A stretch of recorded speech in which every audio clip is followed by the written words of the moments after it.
Hana stood before the massive mirror in her room. The glass stretched from floor to ceiling and showed her reflection perfectly. She wore a flowing silver dress that sparkled like stars. The fabric felt soft against her skin and moved like water when she walked. Her long black hair was styled in perfect waves that fell to her shoulders. The room around her was beautiful, beyond anything she had ever seen. The walls were made of some kind of crystal that glowed with soft blue light. Floating shelves held precious objects from across the galaxy. Jewels that changed color with her mood sat on golden stands. Books, written in languages she could not read, filled one entire wall. A gentle chime sounded in the air. It was time for the evening gathering. Hana smiled and walked toward the door. Her steps made no sound on the smooth floor. Everything in this place was designed to be perfect and quiet and beautiful. The door opened without her touching it. She stepped into a hallway that curved gently to the right. Other doors lined the walls, and she knew that behind each one lived someone like her, someone special who had been chosen to live in this wonderful place. As she walked, she thought about how lucky she was. The Veltari had selected her from all the people on Earth. They had brought her to their space station where she could live, in luxury. She had the finest clothes and the most delicious food. She had teachers who showed her art and music from 100 different worlds. The hallway led to a grand room where the evening gathering would take place. The ceiling was transparent and showed the stars outside. Hundreds of lights moved slowly past the station. Those were ships from many different worlds coming to visit and trade. Other humans were already in the room. She recognized most of them. There was Yuna, who sang with the voice of an angel. There was Minho, who could paint pictures that made people cry with joy. There was Sora, who danced like she was floating on air. All of them wore beautiful clothes. All of them smiled and looked happy. They were the chosen ones. They were special. Tall figures moved between the humans. These were the Veltari. They looked almost human, but their skin had a slight purple tint. Their eyes were larger than human eyes, and they moved with perfect grace. They wore robes that seemed to be made of liquid light. One of the Veltari approached Hana. This was Kim Deho. He was the one who had brought her here. He was the one who had told her she was special. He smiled at her with his too wide mouth. "Hana," he said in his smooth voice, "you look perfect tonight. Are you ready for your performance?" Hana nodded. She always performed at the evening gatherings. She would recite poetry or sing songs or tell stories. The Veltari guests loved to watch her. They said humans were so interesting because they showed so many emotions. "What would you like me to do tonight?" she asked. Kim Deho's eyes seemed to glow. "Tonight is special. We have very important guests. I want you to show them the full range of human feeling. Make them laugh. Make them cry. Make them understand why your species is so valuable." Hana felt a warm feeling in her chest. She was valuable. She was important. She had a purpose. The evening began, and Hana watched the other humans perform. Yuna sang a song about missing home, but her voice was so beautiful that it did not sound sad. Minho showed paintings he had made of imaginary worlds. Sora danced to music that seemed to come from the air itself. The Veltari guests watched everything with great interest. They whispered to each other in their own language. Sometimes they pointed at the humans and nodded their heads. Hana could see they were impressed. When her turn came, Hana walked to the center of the room. She began to tell a story about a young woman who lived in a tower. The woman in the story was lonely, but she had everything she could ever want. Beautiful clothes, and wonderful food, and people who took care of her every need. As she told the story, Hana felt emotions flowing through her. She felt the loneliness of the woman in the tower. She felt her gratitude for all the good things in her life. She felt her confusion about whether she was truly happy or just comfortable. The Veltari guests leaned forward. Their large eyes watched her every movement. She could see they were fascinated by the way her face changed as she told the story, the way her voice rose and fell with different emotions. When she finished the story, the room was quiet. Then the guests began to make soft sounds that she knew meant they were pleased. Kim Dae-ho smiled wider than before. After the gathering ended, the humans returned to their rooms. Hana walked slowly through the curved hallway. She felt tired but satisfied. She had done well tonight. She had made the guests happy. As she reached her door, she noticed something strange. A small piece of paper had been slipped under it. She looked around, but the hallway was empty. She picked up the paper and went inside her room. The crystal walls began to dim as the station entered its night cycle. Hana sat on her soft bed and unfolded the paper. Written on it in careful handwriting were just a few words. "You are not special. You are trapped. Tomorrow night, look for the maintenance worker with the scar on his left hand. His name is Juno. He remembers who you really are." Hana stared at the words for a long time. They made no sense to her. She was not trapped. She was chosen. She was living the most wonderful life anyone could imagine. But something deep in her mind stirred when she read the name Juno, like a half-remembered dream or a song she used to know but had forgotten. She folded the paper and hid it under her pillow. Outside her crystal walls, the stars continued their endless dance. Ships moved through space carrying people to places she had never seen. And somewhere on the station, a young man with a scar on, his left hand prepared to change her perfect world forever. Kim Dae-ho stood in his private office watching feeds from all the human rooms. On his desk sat reports about the evening's gathering. The guests had been very pleased. The humans had performed exactly as expected. He paused at the feed showing Hana's room. She was lying in bed, but he could see she was not asleep. She was thinking about something. He made a note to increase her conditioning sessions. She seemed to be developing some resistance to the neural dampeners. He smiled his too wide smile. Humans were so interesting. Even when they were perfectly controlled, they still tried to think and question and resist. It was what made them such. Perfect entertainment. Tomorrow he would speak to her privately. He would remind her how good her life was, how much the guests enjoyed watching her, how special and valuable she was. And if that did not work, he would use the words that always brought his humans back into line. The words that reminded them what they really were. "Open your mouth and you will be my doll again, rich girl." The words had never failed him before. The next evening, Hana walked through the station's lower levels. She had never been to this part before. The walls here were plain metal instead of glowing crystal.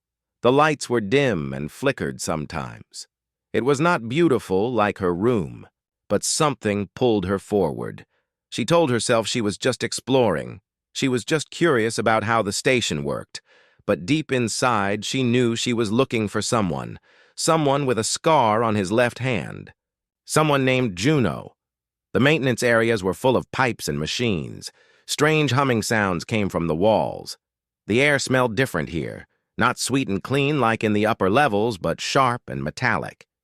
She turned a corner and saw a man working on a broken panel. His back was to her, and he wore the gray uniform of a maintenance worker. When he heard her footsteps, he turned around. The first thing she noticed was the scar. It ran from his wrist to the back of his hand in a jagged white line. The second thing she noticed were his eyes. They were dark and serious, and they looked at her like they knew her. "Hana," he said quietly. "I was not sure you would come." She stared at him. Something about his voice made her feel strange, like hearing an echo of something from long ago.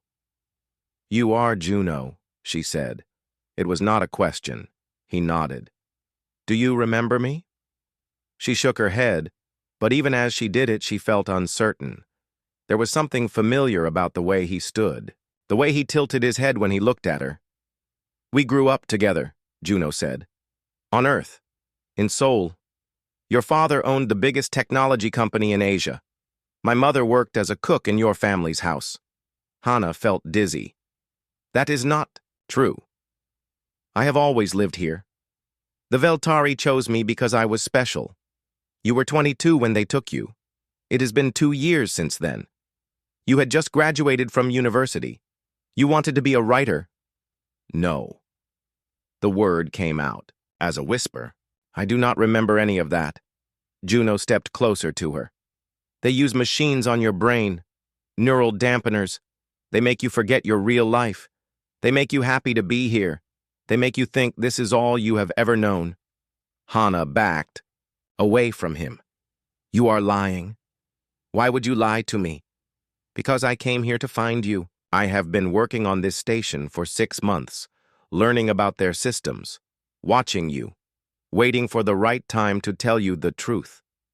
She felt tears starting in her eyes. "The truth about what?" "You are not a guest here, Hana. You are a prisoner. You and all the other humans. You are kept here for entertainment, like pets in a zoo." That is not true. But even as she said it, she felt something breaking inside her mind, like a wall that had been built very carefully was starting to crack. Juno pulled out a small device from his toolkit. "This will show you images from before, pictures of your real life. But it will hurt when the memories come back." Hana stared at the device. Part of her wanted to run away, to go back to her beautiful room and forget this conversation. But another part of her needed to know. "Show me," she said. Juno activated the device, and suddenly her mind was filled with pictures. A large house with a garden full of flowers. An older man with kind eyes who called her daughter. A woman who taught her to paint. Friends from school who laughed with her.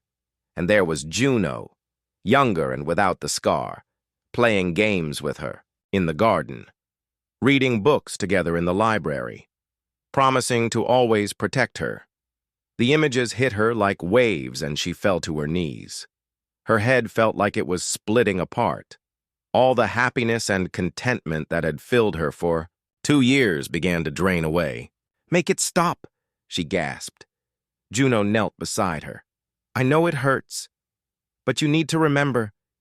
You need to know who you really are." More images came. Her graduation day, her father's proud smile, her plans to travel and write stories about different places. And then darkness. Waking up in the crystal room, Kim Dae-ho telling her she was special, being trained to perform for alien guests. "They erased me," she whispered. "They took away my whole life and made me into something else." "Yes," Juno said, "but now you remember. Now you can start to fight back." Hana looked up at him with tears streaming down her face. "How many others are there?" "On this station, there are over 200 humans. Most of them have been here longer than you. Some do not even remember their names anymore. And throughout the galaxy, thousands. Maybe tens of thousands. The Veltari have been collecting humans for 50 years. They trade us like valuable objects." Hana felt anger building inside her. Real anger, not the carefully controlled emotions she had been trained to show during performances, but something wild and fierce. "How do we stop them?" "First, we need to help you resist the neural dampening. Every night they send signals to your room, signals that keep you calm and happy and forgetful. We need to build shields in your mind." Juno taught her meditation techniques, ways to build walls around her real memories, ways to pretend the conditioning was still working while staying aware of the truth. "It will be hard," he warned her. "You will have to act like nothing has changed, smile and perform and pretend to be their perfect doll." "I can do it," Hana said. The old strength was coming back to her, the determination that had helped her excel in school, the fierce independence her father had always encouraged. They met secretly over the next week. Each night, Juno would help. Her remember more. Her mother, who had died when she was young. Her dreams of becoming a famous writer. The books she had loved to read. But the hardest part was going back to the evening gatherings.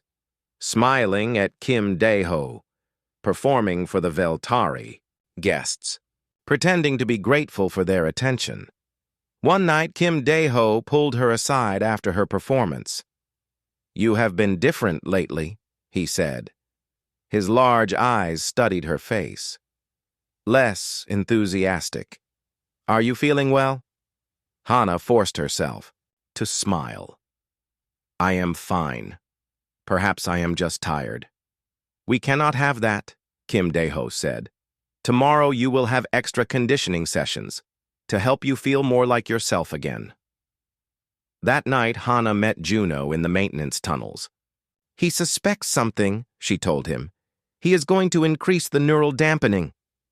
Juno's face went pale. "If they do that, you might lose everything we have recovered. You might forget me again." Hana took his hand, the one with the scar. "Then, we need to act faster. How many other humans on this station know the truth?" "A few, maybe a dozen. Most are too far gone. Then we start with them. We wake up everyone we can. And then we find a way to send a message to all the other stations." Juno stared at her. "You want to start a rebellion?" "I want to go home," Hana said. "And I want every human in the galaxy to have that choice." Outside in space, the stars continued their eternal dance. But on the station, something new was stirring, something the Veltari had never expected from their perfect human dolls, the will to be free. The underground tunnels beneath Seoul buzzed with new energy. More people arrived each day. Some came from the destroyed factories in the north. Others escaped from the alien work camps. Han Wu watched as their small group of 12 grew into a network of over 60 fighters. Park Nari stood before a large map spread across an old subway maintenance table. Red marks showed known alien outposts. Blue circles marked human settlements still under hegemony control. Green dots represented other resistance cells they had contacted in the past week. "The Mars colonies sent another message today," Nari said, pointing to a communication device Lee Hana had built from scavenged parts. "Kim Dae made contact with 3 separate groups there. They have weapons, but need coordination." Han Wu nodded as he studied the map. 2 weeks ago, he would never have trusted information from someone like Nari. Now he found himself listening to her advice more often than anyone else's. She understood how the rich families had worked with the aliens before the invasion.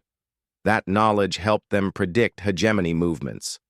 "What about the Luna mining stations?" Han Wu asked. "Still silent," Nari replied. "But Yoon Sola thinks she can reach them through the corporate channels. Many of the old company networks are still running." Across the tunnel, Choi Bin worked on a pile of alien technology they had captured in their recent raids. The young mechanic had an unusual talent for understanding how the strange devices worked. He connected wires and adjusted settings with confident movements. "I almost have it working," Choi Bin called out. "This communication array can reach much further than anything we built ourselves." Lee Hana looked up from her own workstation. She had been a corporate security chief before the invasion. Now she used those skills to help the resistance stay hidden. "Be careful with that alien tech. We still don't know if they can track it." "I removed the tracking components yesterday," Choi Bin said with a grin. "Look at this." He activated the device. A soft blue glow filled the air above it.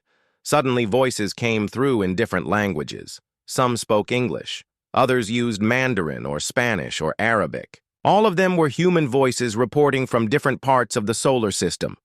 "Jupiter orbital stations calling Earth resistance. We have supply ships ready to launch. This is Titan Base 7. Hegemony forces pulled back yesterday. We think they are preparing something big. European underground to Seoul network. We intercepted alien communications. They mentioned something called the culling." Han Wu felt his blood turn cold. The culling. They had heard whispers of this before, but no details. He looked at Nari. Her face had gone pale. "My father mentioned that term once," she said quietly, "during one of his meetings with the Hegemony Advanced Scouts before the invasion. I thought it was just a business code word." Yun Sola stepped forward. She had been working to reconnect with the scattered remnants of Earth's old corporations. Many wealthy families had survived by hiding in underground bunkers or off-world facilities. "I may know someone who has more information," Yun Sola said. "There are corporate survivors who helped fund our operations. They kept detailed records of all their dealings with the aliens." "Can we trust them?" Han Wu asked. "They want to survive just like we do," Nari answered. "The aliens never planned to keep their bargains with human collaborators. My family learned that too late." Over the next few days, their network expanded rapidly. The alien communication device allowed them to coordinate with resistance groups across 3 planets and dozens of space stations. Each group shared what they had learned about hegemony operations. The picture that emerged was frightening. The aliens had conquered many worlds before Earth. Their pattern was always the same. First, they would take control using superior technology and divide the population into useful and non-useful categories. Then they would eliminate the non-useful groups in what they called a culling. They did this on Kepler 442b 15 years. "Ego," reported a voice from the Proxima Centauri research station. "We found the records in a captured alien database. The population dropped from 4 billion to 400 million in 6 months. Kim Day's voice came through from Mars. "The mining colonies here are getting ready for something. The aliens have been moving equipment and personnel for weeks. It looks like preparation for a major operation." Han Wu realized the scale of what they faced. This was not just about Earth or even the human colonies. The hegemony was preparing to eliminate most of humanity across the entire solar system.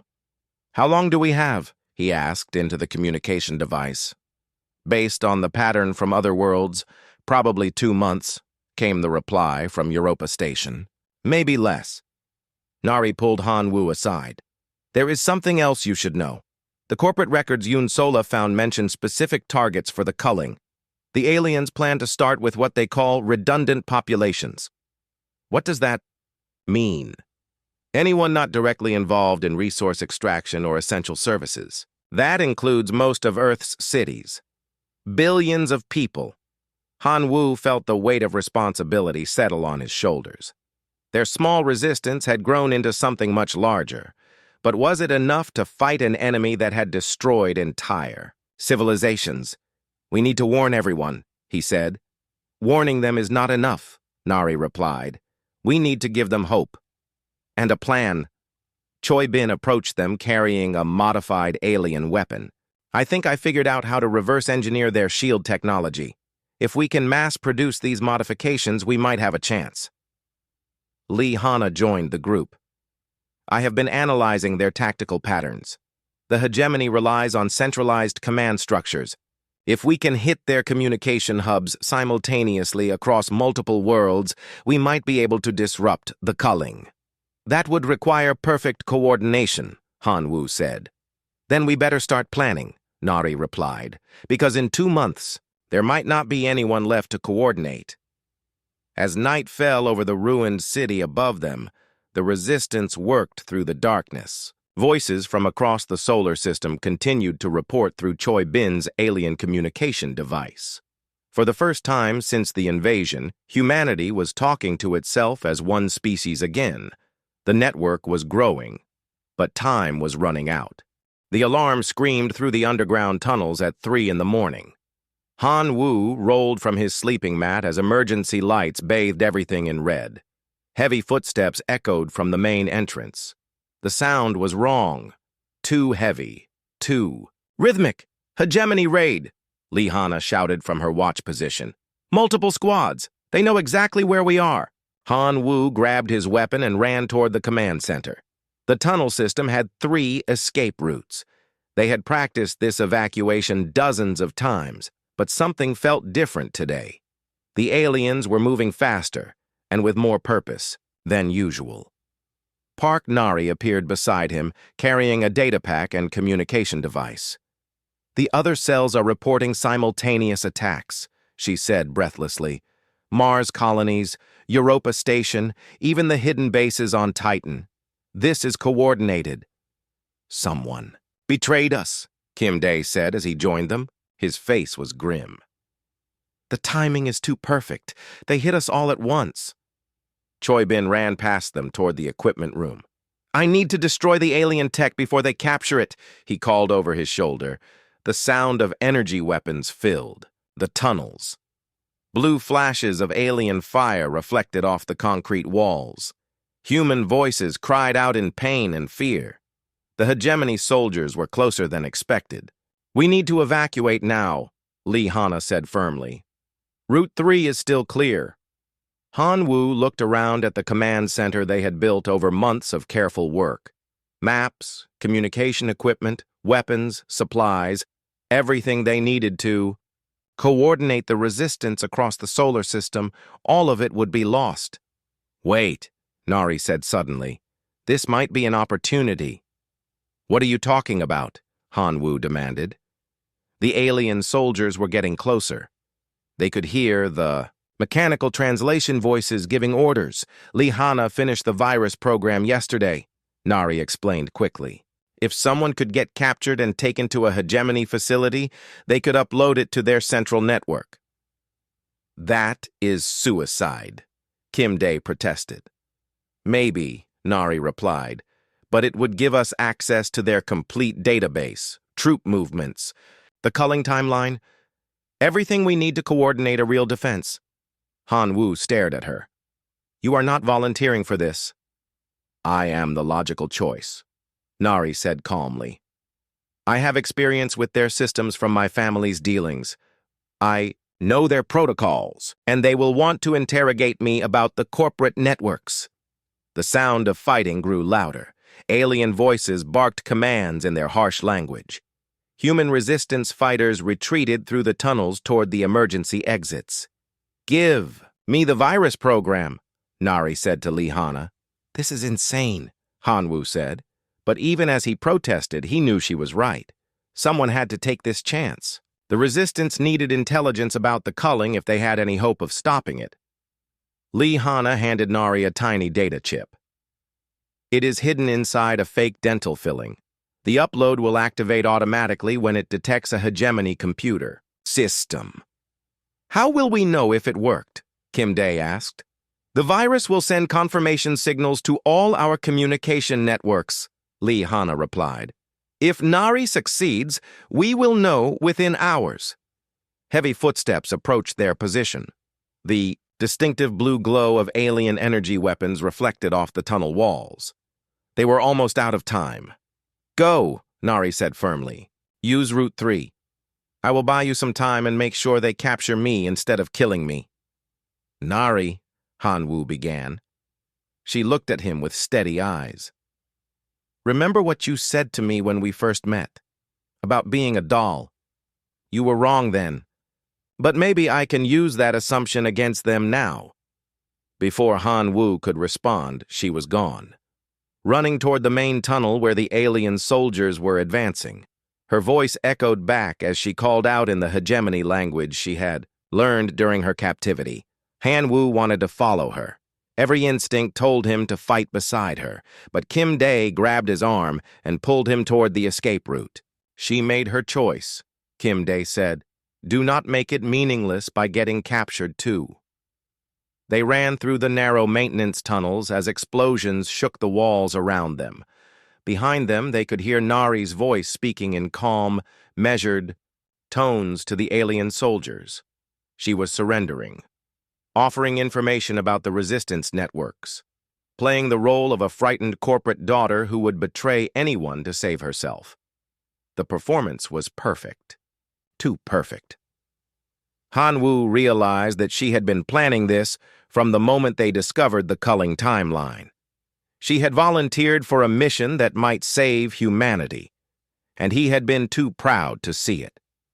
The surviving resistance members, emerged from the tunnels into the ruins of an old shopping district.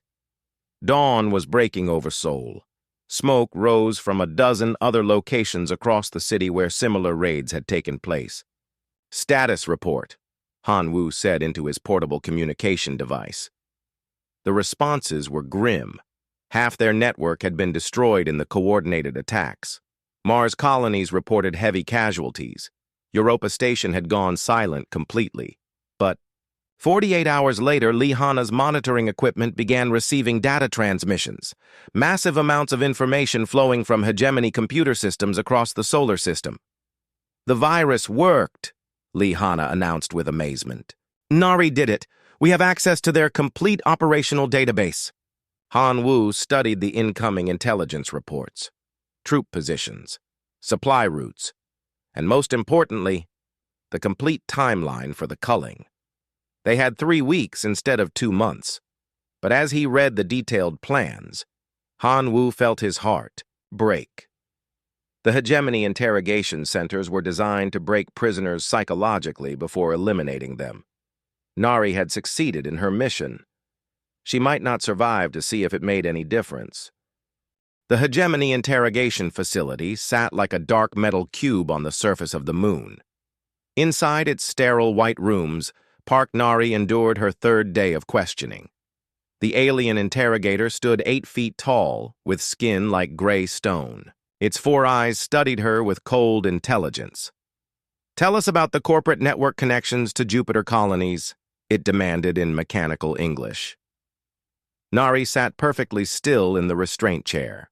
She had already given them some real information mixed with carefully crafted lies. The key was to seem cooperative while buying time for the virus to spread through their systems.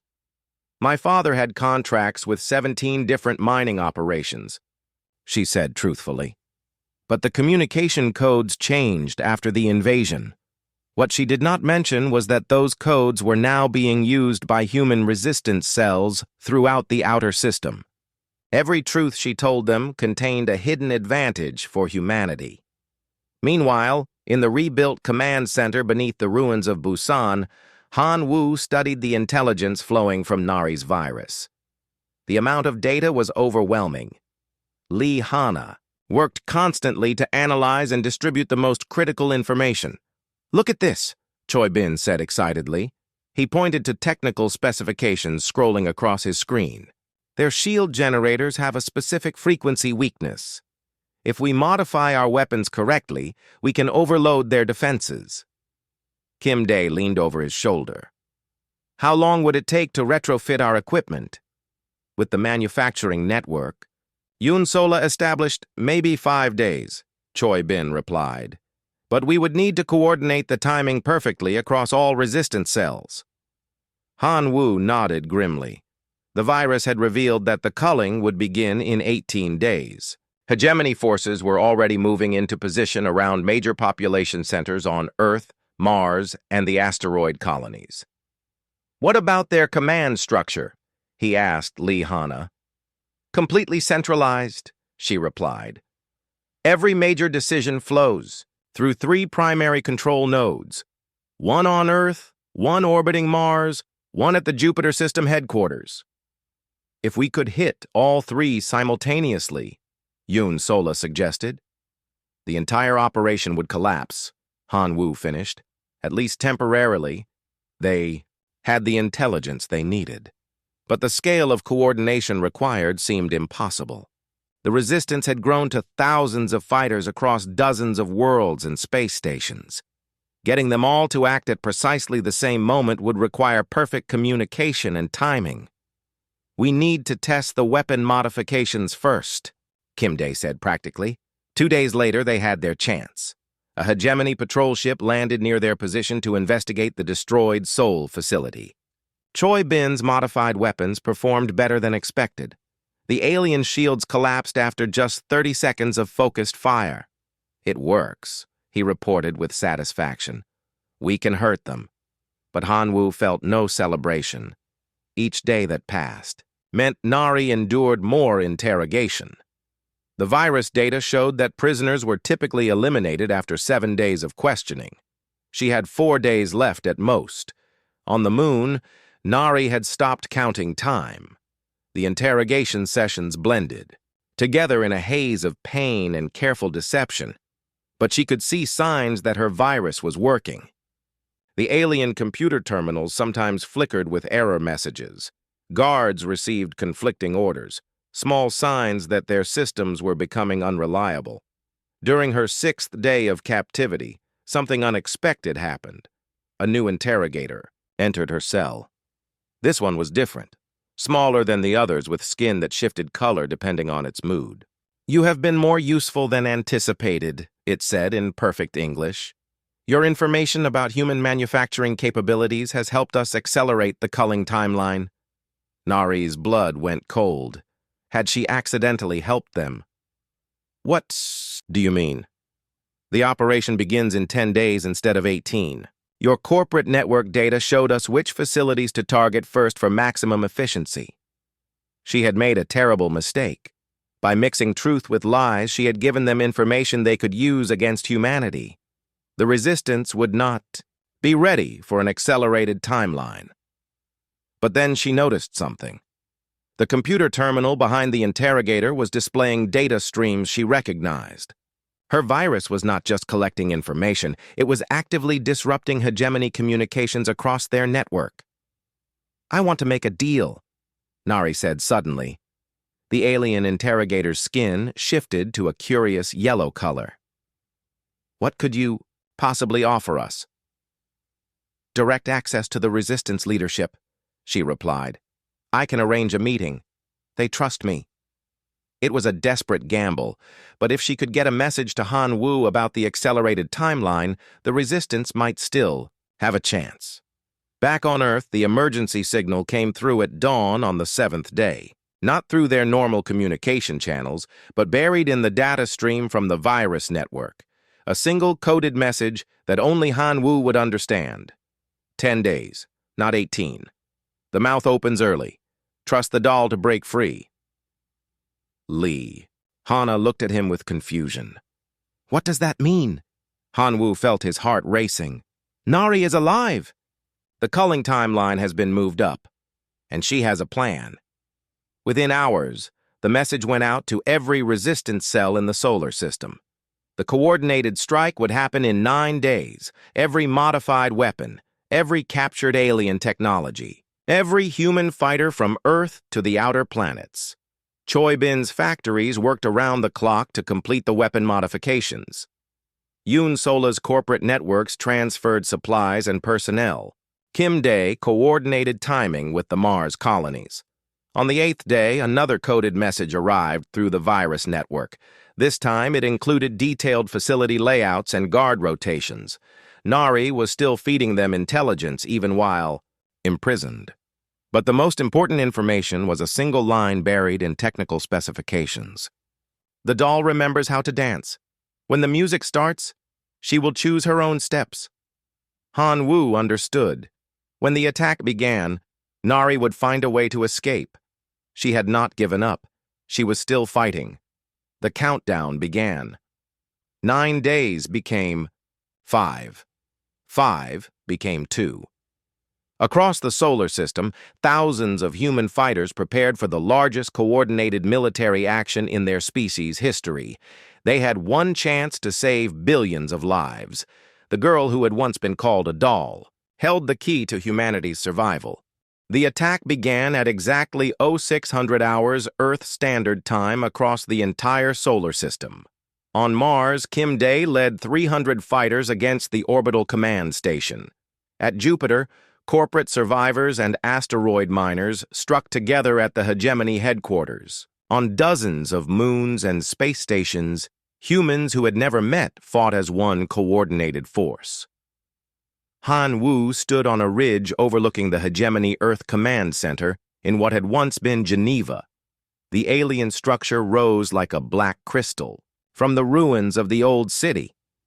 Inside that building, the orders for humanity's extinction would be given in less than 4 hours. "All teams report ready," Lee Hana said through the communication device. Her voice was calm, but Han Wu could hear the tension underneath. Beside him, Choi Bin checked his modified weapons one final time.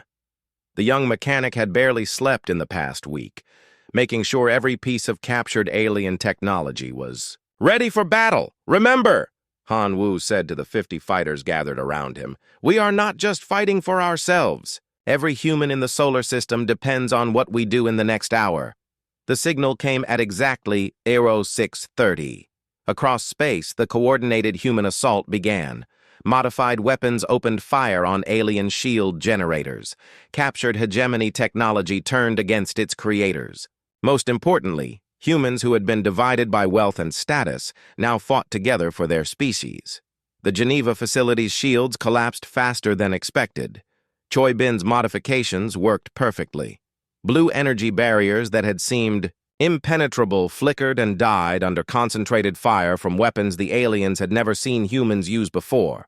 Han Wu led the charge into the facility. The corridors were filled with confused alien soldiers who had expected humans to be scattered and disorganized. Instead, they faced disciplined fighters using their own technology against them. Command Center is on level 7, Lee Hana reported. She had memorized the facility plans from Nari's virus data. They fought their way up floor by floor. The aliens were tough and well-armed, but they had been trained to fight primitive humans with basic weapons. They were not prepared for enemies, who understood their technology and tactics. On the moon, Nari heard the sound of distant explosions. The interrogation facility was under attack. She had been waiting for this moment.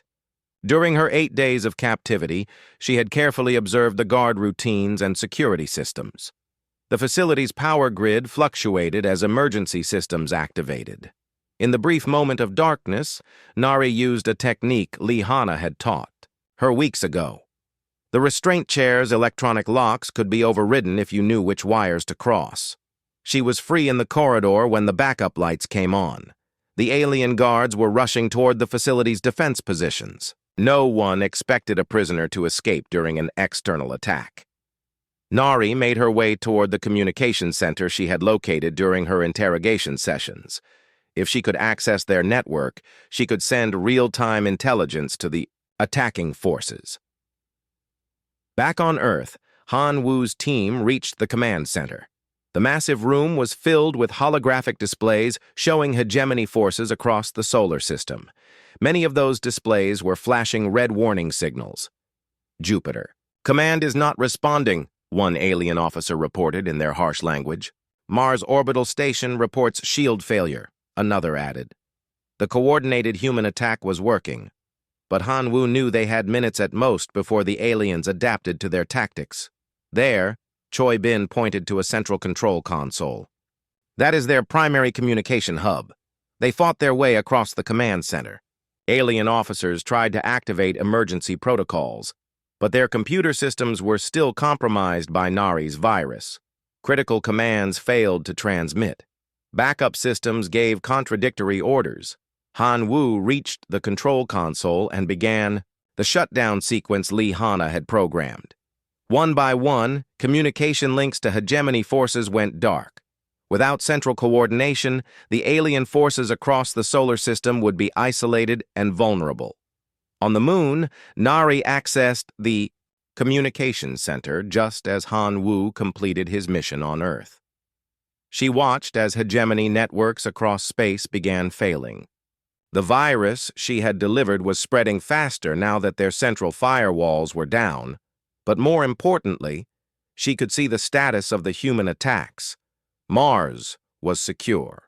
Jupiter was falling to the resistance, even the asteroid belt mining. Colonies were reporting victories against their alien occupiers. This is Park Nari broadcasting on all frequencies, she said into the alien communication system. The culling has been stopped. Human forces have taken control of primary hegemony command centers. All resistance cells continue your operations. Her voice reached every corner of human space. On Mars, Kim Day heard it and smiled for the first time in months. In the asteroid belt, miners who had never heard of the Soul Resistance cheered as they realized they were part of something larger. Most importantly, Han Wu heard her voice and knew she was alive. The battle for Earth's command center ended.